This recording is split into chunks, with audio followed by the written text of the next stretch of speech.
Hey guys, so today we're going to be taking a look at the Dark Origins changes for August 16th. Recently they just added a lot of the new information that we didn't know about for the update. So now we kind of have like a lot of information. We know what we're getting on the 16th. So here's a few things that are happening for the changes, not like the actual content, like the raids or anything, but some really nice changes they're adding. So one of the things they're doing is reducing the upgrade materials for Sacred Oils. As you guys know, Sacred Oils have always really been a pain to make. They're really expensive just to buy. They're like 300-400 gold at least from the marketplace, I believe. And just making them is very, very hard to transmute them. And not many people are really able to upgrade their souls unless you spend like a ton of money to buy materials and crap. So unfortunately that's been an issue. So what they did is they actually changed the update. Well, not the update, they changed the recipe and updated it. So right now it's 5 gold, 1 demon spirit stone, 25 evolved stones, 10 Elysium orbs, and 5 silver frost transformation stones. So what they're doing for the new update is they're going to be balancing some things out. So they're going to add 10 more gold. They're also going to add 5 more silver frost transformation stones. They're going to add some soulstone crystals, some moonstone crystals. But what they're doing instead is reducing some of the items that were really hard to get. So example, this is a bid nerf, the evolve stones. Now you only need 10 instead of 25, and that's a lot less.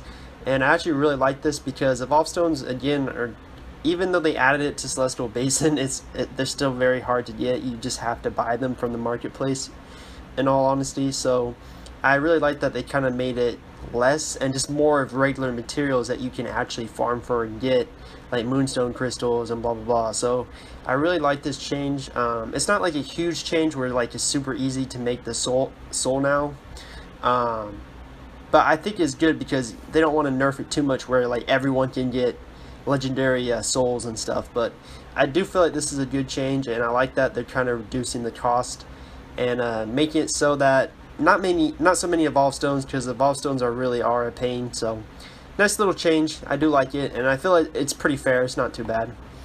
Also, they're actually changing some skill changes for the classes. So here's a few. I won't go through all of them, but some of them, for example, Warlock, their Dragon Call, their cooldown's going from 2.5 seconds to 1.5 seconds. So that's actually a pretty big difference.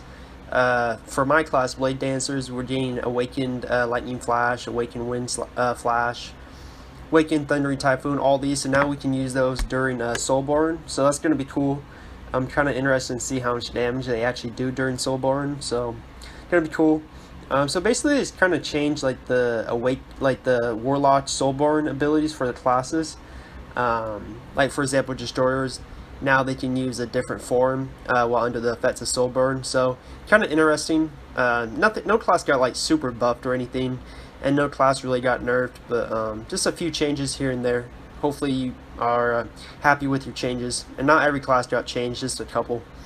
And here's another thing that I'm really interested in. I don't know about you guys, but they're actually changing the daily challenge. So of course they're going to be removing older dungeons, which I think is fair.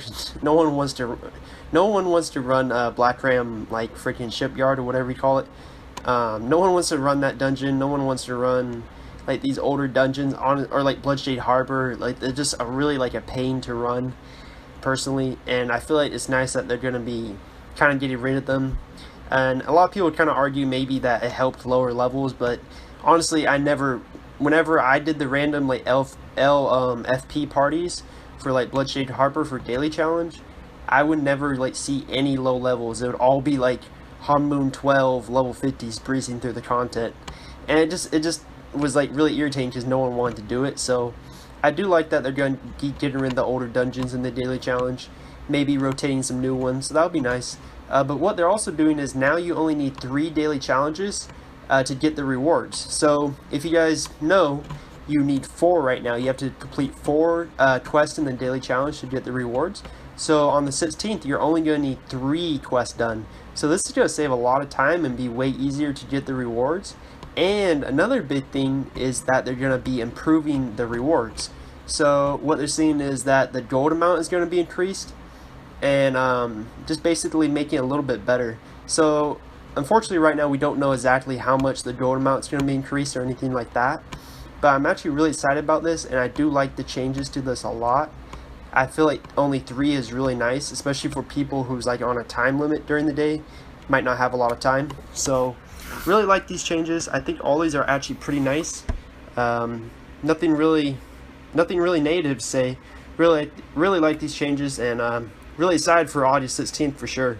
So let me know what you guys think, and do you guys like the Sacared oil changes?